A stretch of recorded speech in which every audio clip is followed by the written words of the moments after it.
वारकऱ्यांचा प्रवास आणखी सुकर होणार आहे, तर पाकिस्तानमध्ये पेट्रोल आणि डिझेलच्या उपलब्धतेबाबत संकट निर्माण झालेलं आहे. बालरुग्णांच्या कर्करोग निदानासाठी आर्थिक सहाय्य मिळणार आहे, तर शिवशाही 72 सदनिका विक्रीला काढतायत. खाद्यतेलामुळे सरकारचा खर्च वाढतोय, तर स्कॉटलंडमधील ग्लासगो इथं राष्ट्रकुल क्रीडा स्पर्धेचा श्री गणेशा होणार आहे. अमिताभ बच्चन यांच्या पोस्टनं संभ्रम निर्माण झालाय. या बातम्या आपण आजच्या पॉडकास्टमध्ये ऐकणार आहोत. नमस्कार, मी गौरी कुबेर. आज 23 जुलै वार गुरुवार. तुम्ही ऐकत आहात देशातील नंबर 1 मराठी न्यूज वेबसाईट isakal.comचं पॉडकास्ट. पॉडकास्टची पहिली बातमी ऐकूयात वारकऱ्यांसाठी. आषाढी यात्रेसाठी पंढरपूरकडे निघालेल्या वारकऱ्यांची वाढती गर्दी लक्षात घेता मध्य रेल्वेनं आणखी 2 विशेष रेल्वे गाड्या चालवण्याचा निर्णय घेतलाय. छत्रपती शिवाजी महाराज टर्मिनस ते मिरज या दरम्यान वन वे स्वरूपात या 2 विशेष गाड्या धावणार आहेत. पंढरपूर मार्गे प्रवास करणाऱ्या भाविकांना याचा मोठा दिलासा मिळू शकेल. मध्य रेल्वेनं दिलेल्या माहितीनुसार गाडी क्रमांक 01183 ही विशेष रेल्वे 25 जुलैला दुपारी 3:20 CSMT इथनं सुटून दुसऱ्या दिवशी पहाटे 3:30 वाजता मिरजला पोहोचेल.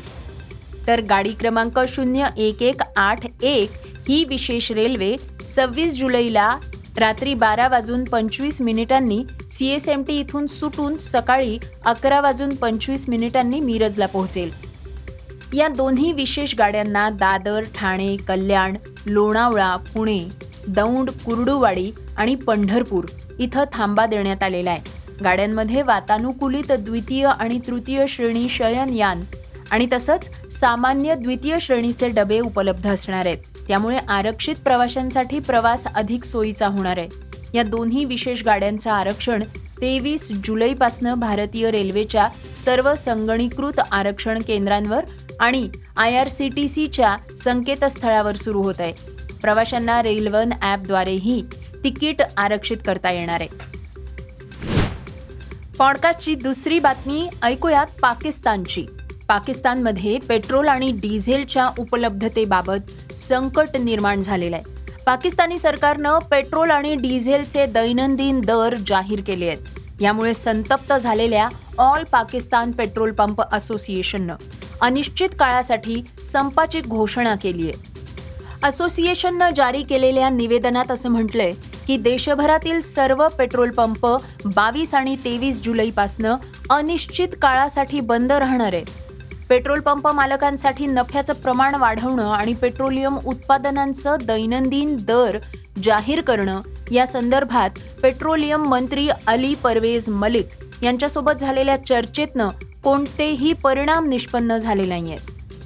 जोपर्यंत सरकार त्यांच्या मागण्यांवर सकारात्मक आणि स्वीकारार्ह निर्णय देत नाही तोपर्यंत संप सुरूच राहील, असं संघटनेनं म्हटलंय.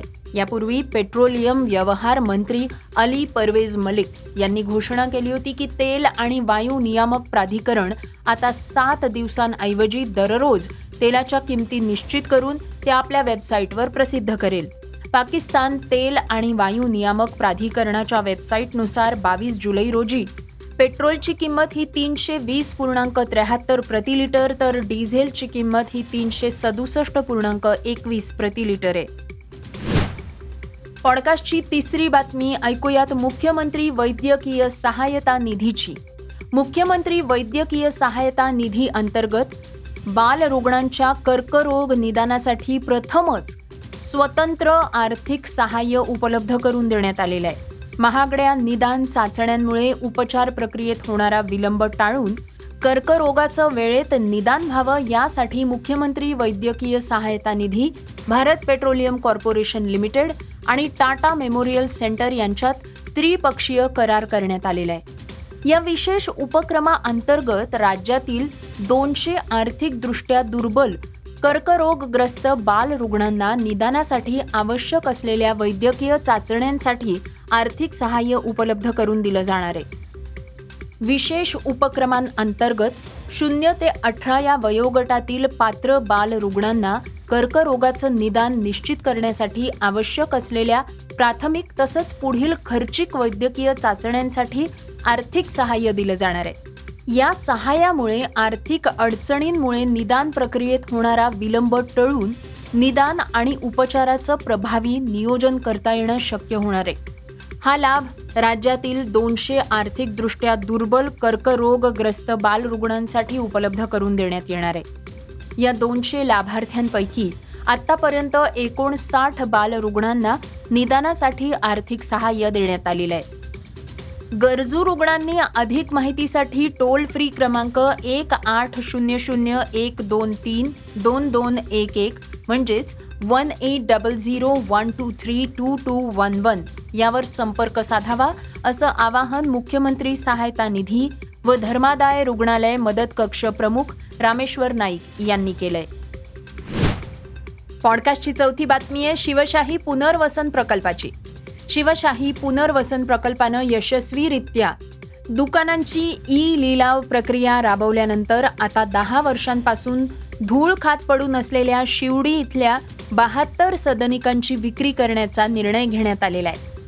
सुमारे 434 चौरस फूट असलेल्या या घरांच्या विक्रीसाठी लवकरच निविदा जाहीर केली जाणार आहे. या घरांच्या विक्रीतून किमान 80 कोटी रुपयांहून अधिक महसुलाची शिवशाहीला अपेक्षा आहे. शिवडी इथे राहुल नगरमध्ये 7 मजली इमारतीत शिवशाहीची 2016 घरं आहेत.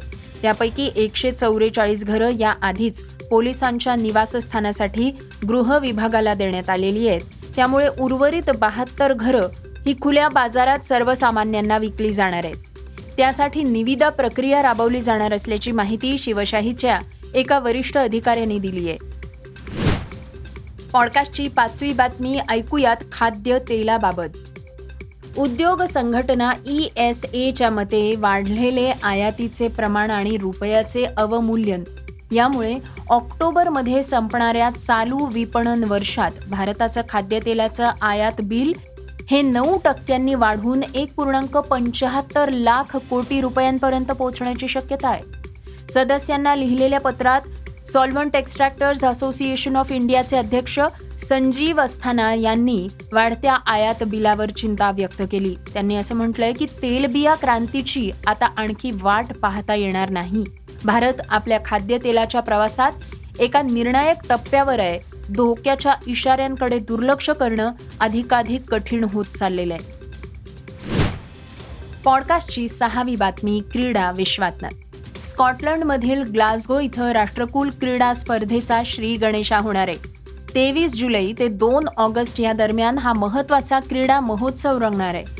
भारताची पदक पटकावण्याची मदार ॲथलेटिक्स, वेटलिफ्टिंग आणि बॉक्सिंग या खेळांवर असणार आहे. 74 देशांतील जवळपास 3000 खेळाडू या स्पर्धांमध्ये पदकांवर नाव कोरण्यासाठी सर्वस्व पणाला लावताना दिसणार आहेत. या शतकात झालेल्या 6 राष्ट्रकुल क्रीडा स्पर्धांमध्ये भारत सातत्यानं अव्वल 5 देशांच्या यादीत राहिलेला आहे. याच कामगिरीची पुनरावृत्ती करण्यासाठी भारताचा संघ अथक परिश्रम करताना दिसतोय. पॉडकास्टची शेवटची बातमी अमिताभ बच्चन यांची. आपल्या अभिनय कारकिर्दीतील अनेक दशकांनंतरही अमिताभ बच्चन आपल्या कामासोबतच वैयक्तिक आयुष्याशी संबंधित गोष्टींमुळेही कायम चाहत्यांशी जोडलेले राहत असतात. समाज माध्यमांवर आणि ब्लॉगच्या माध्यमातून ते अनेकदा आपले विचार व्यक्त करत असतात. मात्र यावेळी त्यांच्या एका ब्लॉगमधील काही उल्लेखांमुळे त्यांच्या प्रकृतीबाबत चाहत्यांमध्ये चिंता निर्माण झाली. अमिताभ बच्चन यांनी ब्लॉगमध्ये शस्त्रक्रिया, रुग्णालयातील अतिदक्षता विभाग आणि घरी परतल्यानंतरच्या कठीण काळाचा उल्लेख केला होता. त्यामुळे अनेकांनी त्यांच्या आरोग्याशी याचा संबंध जोडला. मात्र अमिताभ बच्चन यांनी या सर्व अंदाजांना स्पष्ट करत असं सांगितलं की मी ठीक आहे, माझ्यावर कोणतीही शस्त्रक्रिया झालेली नाही. हा गैरसमज झालेला आहे असं त्यांनी नमूद केलं. हे होतं isakal.comचं पॉडकास्ट, अर्थात सकाळचं पॉडकास्ट. हे पॉडकास्ट तुम्हाला कसं वाटलं आम्हाला नक्की कळवा. त्याला रेटिंग द्या आणि इतरांना सुद्धा रेकमेंड करा. तर आपण आता उद्या पुन्हा भेटूयात. धन्यवाद. Script and research Vrushal Karmarkar.